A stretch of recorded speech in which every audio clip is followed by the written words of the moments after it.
Good morning dear students. कैसे हो बच्चों? सारे सारे बहुत अच्छे होंगे।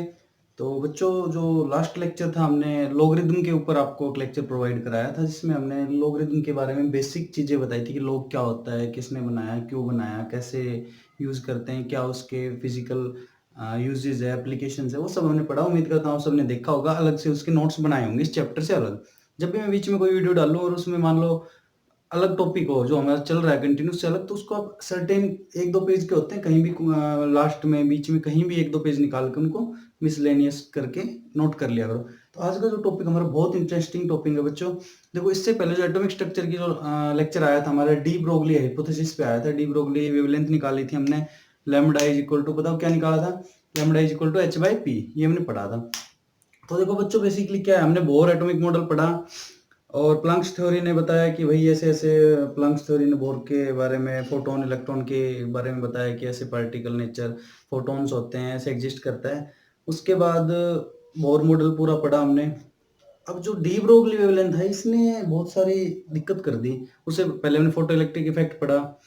फोटो इलेक्ट्रिक इफेक्ट ने बताया कि भाई डुअल नेचर एग्जिस्ट करता है लाइट का। वो पोलराइजेशन दे रही है, रिफ्लेक्शन दे रही है, रिफ्रैक्शन दे रही है। डबल स्लिट एक्सपेरिमेंट में तो वो वेव नेचर शो कर रही है, जबकि फोटो इलेक्ट्रिक इफेक्ट में वो क्या कर रही है, फोटोन की फॉर्म में आ रही है और पार्टिकल नेचर शो कर रही है। तो लाइट ने डुअल नेचर दे दिया है। लाइट का डुअल नेचर आते ही डी ब्रोगली है भाई साहब आए, बोले लाइट ही क्यों, हर चीज डुअल नेचर शो करती है। उसने अपनी एक थ्योरी दे दी कि lambda is equal to H by P, कि हर एक चीज उसका डुअल नेचर होता है, कि पार्टिकल भी होता है और वेव भी होता है। वो रिलेशन दे दिया कि इसमें किसी की वैल्यू पुट करो। अब उसने जो रिलेशन दिया था, क्या रिलेशन दिया था? Lambda is equal to H by M V. तो उसने कहा भाई हर एक के लिए वेव एग्जिस्ट करती है, कोई भी हो, मैक्रोस्कोपिक हो, माइक्रोस्कोपिक हो, सभी के लिए होती है, लाइट से कोई मतलब नहीं है। तो यहाँ देखो, उसने कहा कि मास होता है ना, अगर यहाँ हम कैलकुलेट करें तो प्लंक्स की वैल्यू 10⁻⁻34 में आती है। मास कोई भी अगर मैक्रोस्कोपिक बॉडी मान लो हमारी 1 किलोग्राम ले ले, तो ये वैल्यू बहुत ही कम आएगी वेवलेंथ की, कि हम उसको नेग्लिजिबल कर सकते हैं। लेकिन अगर ये मास हम ले माइक्रोस्कोपिक पार्टिकल, सब एटॉमिक पार्टिकल्स का, जैसे इलेक्ट्रॉन, प्रोटॉन, न्यूट्रॉन, उनका खुद 10⁻⁻29 की रेंज का है। तो यहाँ पे जो रिजल्ट आएगा वो आंसर 10⁻⁻5 में आ जाएगा लैम्डा की वैल्यू, जो कि थोड़ी सी फिजिकली पॉसिबल लगती है कि 10⁻⁵ तक हम प्रिसाइजली उसको कैलकुलेट कर सकते हैं। तो इसने कहा कि ये जो नेचर है इसका वेवलेंथ का, हालांकि दोनों चीजें एग्जिस्ट करती है, पार्टिकल भी शो नेचर शो करते हैं, बड़ी बॉडीज, मैटर, और क्या करता है, वेवलेंथ भी। लेकिन जो माइक्रोस्कोपिक पार्टिकल है, सब atomic particle, electron, proton, neutron, वो वेव नेचर को डोमिनेट करते हैं, वो वेव नेचर में ज्यादा एग्जिस्ट करते हैं। जबकि हम जो मैक्रोस्कोपिक पार्टिकल, बड़े पार्टिकल जिनको हम नेकेड आई से देख सकते हैं, वो क्या करते हैं, पार्टिकल नेचर को डोमिनेट करते हैं, वेव नेचर को डोमिनेट नहीं करते, क्योंकि उनकी वेवलेंथ बहुत कम, बहुत स्मॉल आती है in comparison to their size. तो ये कहानी आ गई थी अब तक। अब देखो, जब जैसे ही डी ब्रोगली ने अपनी वेवलेंथ दी कि भाई ऐसे मैटर की भी एग्जिस्ट करते हैं डुअल नेचर हर चीज का, तो हेजनबर्ग थे एक साइंटिस्ट ग्रेट साइंटिस्ट, उन्होंने अपनी थ्योरी दी कि यार अगर ऐसा हो रहा है कि भाई डुअल नेचर शो कर रहा है, तो अगर सब एटॉमिक पार्टिकल है, कोई भी इलेक्ट्रॉन है मान लो, तो इलेक्ट्रॉन का हम क्या कह रहे हैं कि lambda is equal to H by P. Lambda is equal to H by P, हमने कहा कि ये माइक्रोस्कोपिक पार्टिकल के लिए अप्लीकेबल है, मतलब जिसका मास कम है, पी को एम भी लिख सकते हैं ना, है ना। तो जिसका मास कम है उसके लिए हम ये कैलकुलेट कर सकते हैं। मास किसका कम है? Electron, proton, neutron. वो किस फॉर्म में एग्जिस्ट कर रहे हैं? वेव फॉर्म में एग्जिस्ट कर रहे हैं, इस थ्योरी से भी, क्योंकि उनकी वेवलेंथ कंसिडरेबल है। तो उसने कहा कि अगर वेव की फॉर्म में एग्जिस्ट कर रहा है अगर इलेक्ट्रॉन वेव की फॉर्म में एग्जिस्ट कर रहा है, तो उसका मतलब होगा कि इसकी पोजीशन जो होगी, एक बार यहाँ, एक बार यहाँ, एक बार वेव, ये तो ये ऐसे ही तो वेव पढ़ी थी हमने कि ऐसे ऐसे जाएगी, एक बार यहाँ है, यहाँ है, यहाँ है, यहाँ, with in her time, her second उसकी पोजीशन बदलती रहेगी, हर सेकंड उसकी पोजीशन। यही तो हुआ वेव, वेव नेचर का मतलब। हम है, हमारी माइक्रोस्कोपिक बॉडीज है, बड़ी, जिसको हम नेकेड आई से देख सकते हैं। ये पेन है भाई, इस पेन को हमने यहाँ रख दिया, बोले इसकी बताओ भाई पोजीशन के बारे में बताओ, इसका मास के बारे में बताओ, इसके मोमेंटम के बारे में बताओ। तो हम बता सकते हैं कि भाई ये इतना किलोग्राम का, ये इतनी वेलोसिटी से मूव कर रहा है, और ये इसका मोमेंटम होगा, एक्स एक्सिस पे इतना आएगा, हम इसके बारे में बता सकते हैं लेकिन क्योंकि ये पार्टिकल नेचर है, दिख रहा है हमें कि ये यहाँ यहाँ जाएगा, इतना फोर्स होगा, इतना मोमेंटम होगा। लेकिन अगर बात इलेक्ट्रॉन पे आ जाए, जो हमारे सब एटॉमिक पार्टिकल, क्योंकि वो वेव नेचर में एग्जिस्ट कर रहे हैं, हर सेकंड, हर मिली सेकंड, हर नैनो सेकंड उसकी पोजीशन बदल रही है। अब हम कहें कि वो, मान लो उसका मास है कुछ बहुत कम, कुछ वेलोसिटी, उस वेलोसिटी से जा रहा है, हम कहें कि उसकी पोजीशन बताओ, तो क्या हम दोनों चीजें साथ साथ बता सकते हैं कि भाई ये चीज, ये इलेक्ट्रॉन इस वेव में इस जगह पे इस मोमेंटम mv मोमेंटम के साथ इस पोजीशन पे मिलेगा? क्या हम बता सकते हैं? नहीं। जैसे हम ये बताएंगे यहाँ पहुंच जाएगा, यहाँ पहुंच जाएगा, यहाँ पहुंच जाएगा, बता ही नहीं सकते। रुकता है। वेव नेचर क्या है? कंटिन्यूअसली वेव फॉर्म में है। ऐसे ऐसे देखो, ये होती स्ट्रिंग वेव होती है, ये इधर इधर इधर लगातार मोशन में वेव फॉर्म में जा रहा है। हम इसका मास, वेलोसिटी यानी कि मोमेंटम को और पोजीशन को एक साथ नहीं डिफाइन कर सकते। तो हेजनबर्ग ने यही नोटिस किया कि मैक्रोस्कोपिक और माइक्रोस्कोपिक में क्या डिफरेंस है। तो उसने अपना एक थ्योरी दी इस ऑब्जर्वेशन के हिसाब से, डी ब्रोगली रिलेशन को उसने उठाया और वहां से उसने एक थ्योरी दी प्रैक्टिकल थ्योरी। उसको दिया, बोला गया हेजनबर्ग अनसर्टेनिटी प्रिंसिपल। अनसर्टेनिटी का मतलब सर्टेन नहीं है, कि कुछ फिक्स नहीं है, एग्जैक्ट हम एक्यूरेटली कुछ नहीं बता सकते कि भाई ये इलेक्ट्रॉन इस जगह पे इस मोमेंटम के साथ होगा या इस जगह पे इस स्पीड के साथ होगा। भाई मास तो फिक्स होता है, तो एम वी, मोमेंटम क्या होता है? P is equal to M cross V, यही तो होता है। अब मान लो मास तो इलेक्ट्रॉन का फिक्स है, तो क्या है कि मोमेंटम को वेलोसिटी से कह सकते हैं, और कह रहा है कि किस किस के बीच में? एक्स।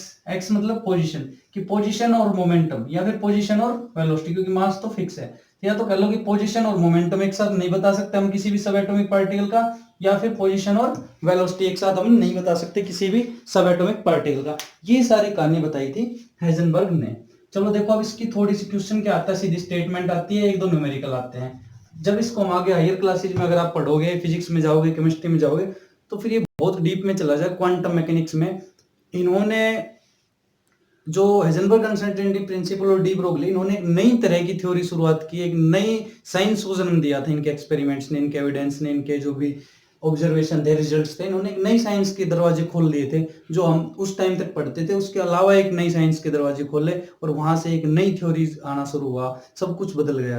तो चलो शुरू करते हैं। क्या है हेजनबर्ग अनसर्टेनिटी प्रिंसिपल? बहुत छोटा सा प्रिंसिपल है, कुछ नहीं करना आपको। पीछे का अगर कॉन्सेप्ट जो मैंने अभी रिवाइज कराया ये क्लियर है तो इसकी स्टेटमेंट है, देखो ये कोट था, कोट कहते हैं ना महान विचार किसी साइंटिस्ट के, ये मैंने पहले भी आपको यूज कराया होगा। ये हेजनबर्ग थे, उन्होंने कहा था कि we can not know the future because we can not know the present. हम भविष्य को नहीं बता सकते क्योंकि हमें वर्तमान का ही नहीं पता है। इन्होंने अपने प्रिंसिपल के कॉन्टेक्स्ट में कहा था कि हम भविष्य को नहीं बता सकते कि कल क्या होगा, क्योंकि हमने आज का ही नहीं पता कि अब क्या होगा, अभी क्या हो रहा है, यही नहीं पता हमें।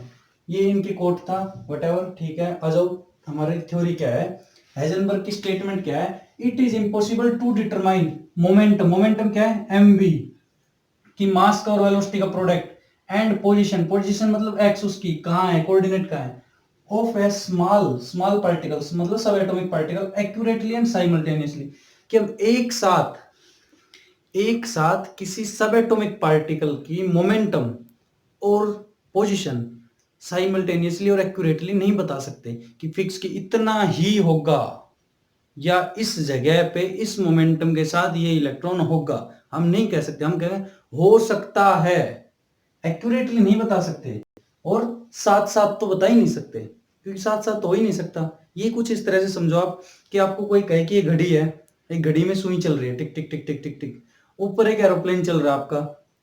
कोई आपको कहे कि आप इस घड़ी की सुई की और एरोप्लेन की दोनों के मोशन एक साथ ऑब्जर्व करके बताओ कि भाई ये घड़ी की सुई यहाँ आएगी तो एरोप्लेन यहाँ आएगा, क्या आप बता सकते हो? नहीं। ये घड़ी की सुई यहाँ आएगी, एरोप्लेन आगे निकल जाएगा, अब ये यहाँ है वो और आगे निकल जाएगा। मतलब साइमल्टेनियसली हम दोनों की पोजीशन और मोमेंटम, इसकी पोजीशन और उसका मोमेंटम नहीं बता सकते। ये एक एग्जांपल है कोरिलेशन के लिए कि दोनों की एक साथ चीजें रिस्पेक्टिवली हम नहीं बता सकते एक्यूरेटली। तो ये उसकी स्टेटमेंट थी कि it is impossible to determine momentum and position of a small sub atomic particle accurately and simultaneously. या फिर दूसरे टर्म्स में कहे तो it is not possible to determine the position and the momentum of a sub atomic particle simultaneously, कि एक साथ हम दोनों का नहीं बता सकते पोजीशन और मोमेंटम। क्लियर? Statement clear? अब देखो, इसने इस स्टेटमेंट को अपने मैथमेटिकल फॉर्म में ड्राइव किया हेजनबर्ग ने। वो कैसे किया, वो इंपॉर्टेंट है थोड़ा। मैथमेटिकली क्या किया Heisenberg? Proved that product of uncertainty, uncertainty का प्रोडक्ट है इन पोजीशन एंड मोमेंटम। उसने पहले दिए स्टेटमेंट में कहा कि भाई मोमेंटम और पोजीशन को हम एक साथ नहीं बता सकते।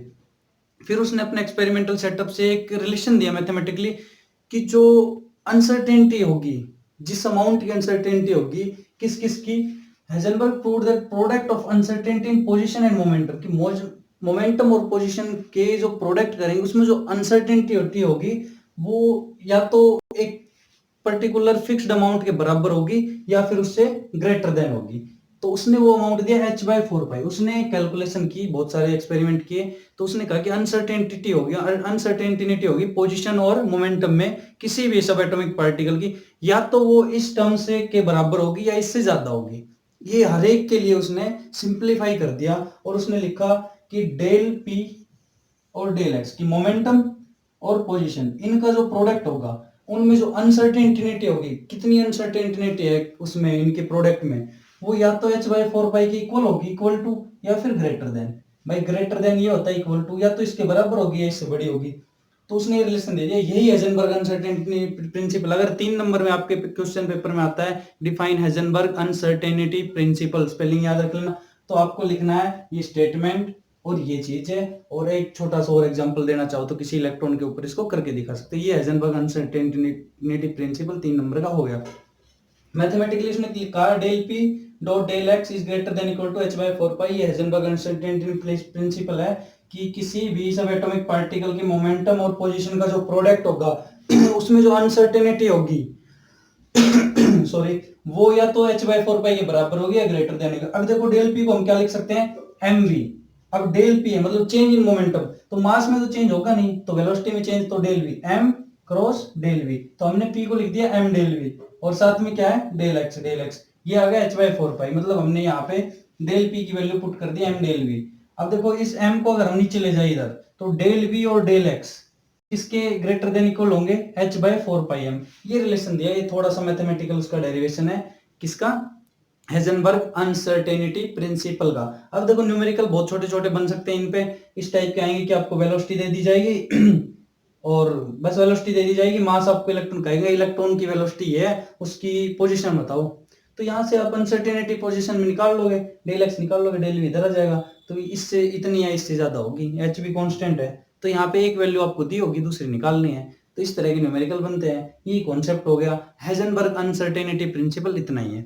एक एग्जांपल देखते हैं, एक एग्जांपल से इसको थोड़ा सा और अच्छे से पढ़ते हैं।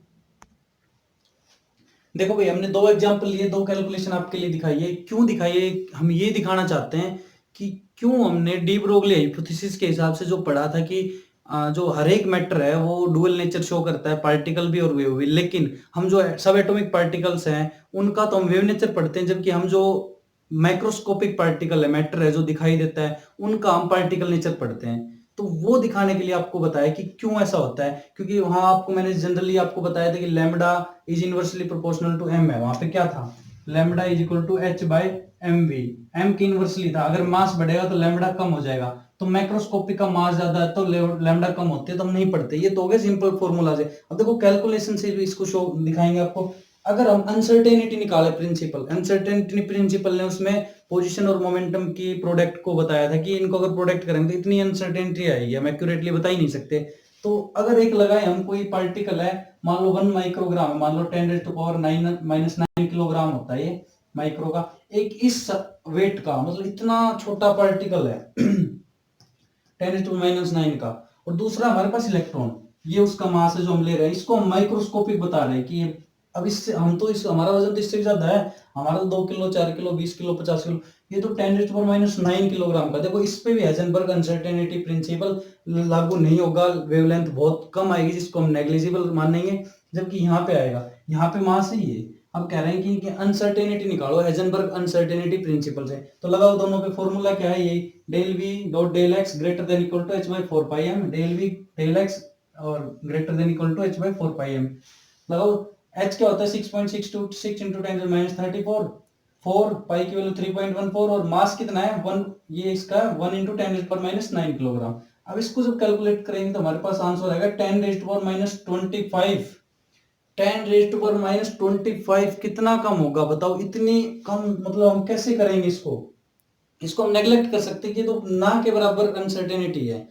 क्यों, क्योंकि यहाँ पे वेवलेंथ एग्जिस्ट ही नहीं करेगी, और ये सारे प्रिंसिपल हमारी वेव थ्योरी पे काम करते हैं, और ये हमारा एक तरह से सब एटॉमिक पार्टिकल नहीं है। अब मान लो ये तो हमने इतना कम लिया, अब इससे बड़े साइज के लिए 10⁻6 -2 -1 या 10⁻2, तो वहां पे तो आएगी नहीं, जीरो हो जाएगी, जीरो के बहुत पास आ जाएगी। तो इसलिए कहा गया कि ये जो हमारे बड़े पार्टिकल है, मैक्रोस्कोपिक पार्टिकल है, वो वेव नेचर को डोमिनेट नहीं करते, वो पार्टिकल नेचर शो करते हैं। जबकि इधर देखो इलेक्ट्रॉन या सब एटॉमिक पार्टिकल, उनका मास होता है 9.1 × 10⁻31 kg का, 31 29, मतलब काफी सारा होता है माइनस में, मतलब बहुत कम मास होता है। तो कम मास, तो ये क्या कह रहा है, मास कम है तो वेवलेंथ ज्यादा होगी, अगर ज्यादा होगी तो हम उसको पढ़ लेंगे, वो डोमिनेट करेगी। तो देखो जब इलेक्ट्रॉन के लिए हमने अनसर्टेनिटी निकाली उसकी, तो क्या आया प्रोडक्ट इनका, इसको सोल्व करेंगे तो है 10⁻⁻4। ये नेग्लिजिबल नहीं है, ये नेग्लिजिबल है, 10⁻⁵ की अनसर्टेनिटी नेग्लिजिबल है, इसको ना के बराबर मान सकते हैं, जबकि -4 नेग्लिजिबल नहीं है, ये बहुत ज्यादा कंसिडरेबल है। तो यही कारण था कि हाइजेनबर्ग अनसर्टेनिटी प्रिंसिपल हमारा माइक्रोस्कोपिक ऑब्जेक्ट के लिए अप्लीकेबल हुआ और यहाँ पे मैक्रोस्कोपिक पे नहीं हुआ। अब देखो इसके कुछ फिजिकल सिग्निफिकेंस थे कि बोर के एटॉमिक मॉडल पे बोर ने बताया कि इलेक्ट्रॉन्स हमारा ऐसे स्टेट ऑर्बिटल्स में घूम रहा है, तो हाइजेनबर्ग अनसर्टेनिटी प्रिंसिपल आते ही वो फेल हो गया, उसका वो जो पोस्टुलेट था कि भाई फिक्स्ड ऑर्बिटल में घूम रहा है, कि हम उसका फिक्स वेलोसिटी और पोजीशन तो बता ही नहीं सकते। क्यों? क्योंकि तो वेव नेचर शो कर रहा है, अनसर्टेनिटी होगी, सीधी सी बात है। हमने वहां का क्या कहा कि इलेक्ट्रॉन है फिक्स ऑर्बिटल्स में घूम सकते हैं, हमने उसकी वेलोसिटी निकाली, एनर्जी निकाली, सब कुछ निकाल लिया, लेकिन वो तो इलेक्ट्रॉन तो है ही नहीं वहां पे जब हम निकाल रहे हैं, क्योंकि ये वेव नेचर है। अब हम कह रहे हैं कि यहाँ पे ये इलेक्ट्रॉन है, इसकी हमने वेलोसिटी बता दी बोर मॉडल में, ये कह रहा है कि इलेक्ट्रॉन तो यहाँ है ही नहीं, जब निकालेंगे तब तक तो पता नहीं वेव की फॉर्म में वो कहाँ होगा। तो बोर मॉडल यहाँ पे आके फेल हो गया। देखो हमने बोर बताया, बहुत कुछ पढ़ा बोर के बारे में, लेकिन ये जो एक्सपेरिमेंट हुए, de Broglie hypothesis, uncertainty principle, photo electric effect, ये कुछ एक ऐसे साइंस में घटनाक्रम हुए उस दौरान कि पूरी थ्योरी बदल के रख दी। बोर के मॉडल में बहुत ज्यादा सक्सेस रेट था, लेकिन ये सब चीजें होने के बाद उसके भी फेलियर आ गए।